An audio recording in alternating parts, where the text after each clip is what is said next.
Assalamualaikum warahmatullahi wabarakatuh. Perkenalkan, kami dari kelompok 4 ingin mempresentasikan hasil diskusi kami yang berjudul Perburuhan dan Ketenagakerjaan. Nah, kelompok kami beranggotakan 4 orang. Yang pertama Risa Dewi Ambarwati dengan NPM 190001, yang kedua Ilham Edi Saputro dengan NPM 190004, lalu yang ketiga Reza Rizky Naswa Salsabila dengan NPM 190024, lalu yang terakhir saya sendiri Muhammad Dinan Hadian Hanif dengan NPM 190027. Oke, lanjut pengertian. Nah, yang pertama adalah tenaga kerja adalah setiap laki-laki atau perempuan yang sedang dalam atau akan melakukan pekerjaan baik di dalam maupun di luar hubungan kerja guna menghasilkan barang atau jasa untuk memenuhi kebutuhan masyarakat. Lalu yang kedua, ketenaga kerjaan adalah segala hal yang berhubungan pada waktu sebelum, selama, dan sesudah masa kerja. Lalu yang ketiga adalah pekerja adalah tenaga kerja yang bekerja di dalam hubungan kerja pada perusahaan dengan mendapatkan upah. Oke, next slide. Hukum yang mengatur.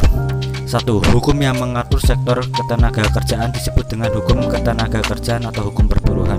Lalu yang kedua, hukum perburuhan adalah ketentuan hukum yang mengatur tentang hubungan kerja dengan mana terdapat pekerjaan yang dilakukan oleh pihak buruh kepada pihak majikan sebagai atasannya dengan menerima upah. Lalu yang keempat adalah prinsip yuridis UU Ketenagakerjaan. Yang pertama, landasan, asas, dan tujuan pembangunan ketenagakerjaan yang baik. Lalu yang kedua, kesempatan dan pemberlakuan yang sama. Yang ketiga, perencanaan dan informasi ketenagakerjaan sebagai dasar mengatur kebijakan. Lalu yang keempat, pembinaan hubungan industrial sesuai dengan nilai-nilai Pancasila. Lalu yang kelima, pembinaan kelembagaan dan sarana hubungan industrial. Lalu yang keenam, perlindungan tenaga kerja. Yang ketujuh, pelatihan kerja. Yang kedelapan, pelayanan penempatan tenaga kerja. Yang ke-9, pembinaan dan perlindungan tenaga kerja. Lalu yang ke-10, pengawasan ketenaga kerjaan. Oke, next slide dilanjutkan oleh Mbak Risa Dewi Ambarwati. Dipersilahkan. Ya, di slide selanjutnya yaitu ada hubungan kerja. Di sini hubungan kerja merupakan hubungan sektor formal dan juga hubungan sektor informal. Yang pertama yaitu ada hubungan kerja sektor formal. Nah, ini merupakan hubungan kerja yang terjalin antara pengusaha dan pekerja berdasarkan perjanjian kerja, baik untuk tertentu maupun untuk waktu tidak tertentu yang mengandung adanya unsur kepercayaan, upah, dan juga perintah. Yang kedua ada hubungan kerja sektor informal. Nah, ini merupakan hubungan kerja yang terjalin antara pekerja dan orang perorangan atau beberapa orang yang melakukan usaha bersama yang tidak berbadan hukum dan juga saling percaya dan sepakat dengan menerima upah atau imbalan bagi hasil. Ya, selanjutnya ada penyebab dari perjanjian kerja itu berakhir. Nah, di sini ada beberapa poin. Yang pertama yaitu keadaan memaksa. Yang kedua ada pekerja meninggal dunia.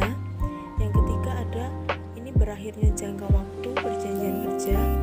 Yang keempat adanya keputusan pengadilan yang telah mempunyai kekuatan hukum yang tetap. Dan yang terakhir adanya keadaan atau kejadian yang dicantumkan dalam perjanjian kerja yang dapat menyebabkan berakhirnya hubungan kerja. Ya, selanjutnya ada pengertian perjanjian kerja. Apa sih perjanjian kerja itu?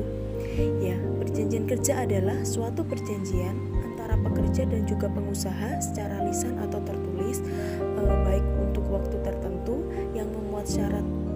Nah, syarat itu meliputi syarat kerja, hak, dan kewajiban para pihak.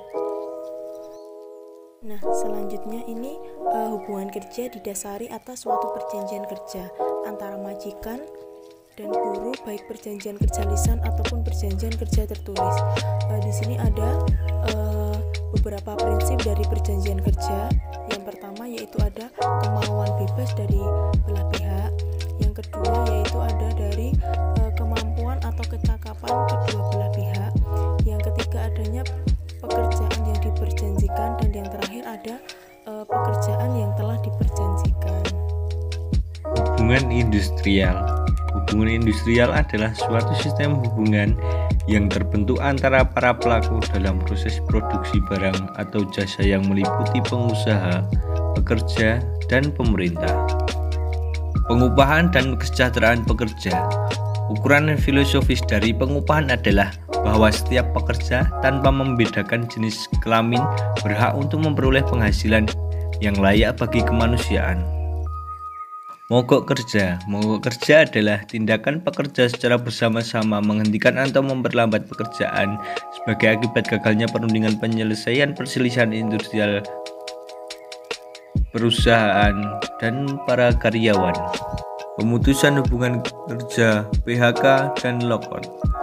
Pemutusan hubungan kerja atau PHK adalah pengakhiran hubungan kerja karena sesuatu hal tertentu yang mengakibatkan berakhirnya hak dan kewajiban pekerja dan pengusaha. Perselisihan perburuhan. Yang dimaksud dengan perselisihan perburuhan adalah perselisihan mengenai subjek-subjek sebagai berikut. Yang pertama adalah pelaksanaan syarat-syarat kerja di perusahaan. Yang kedua adalah pelaksanaan norma kerja di perusahaan. Ketiga, hubungan kerja antara pengusaha dengan pekerja. Keempat, kondisi kerja di perusahaan. Hal yang dilarang dalam PHK. Yang pertama adalah pekerja berhalangan masuk kerja karena sakit menurut keterangan dokter selama waktu tidak melampaui 12 bulan secara terus-menerus.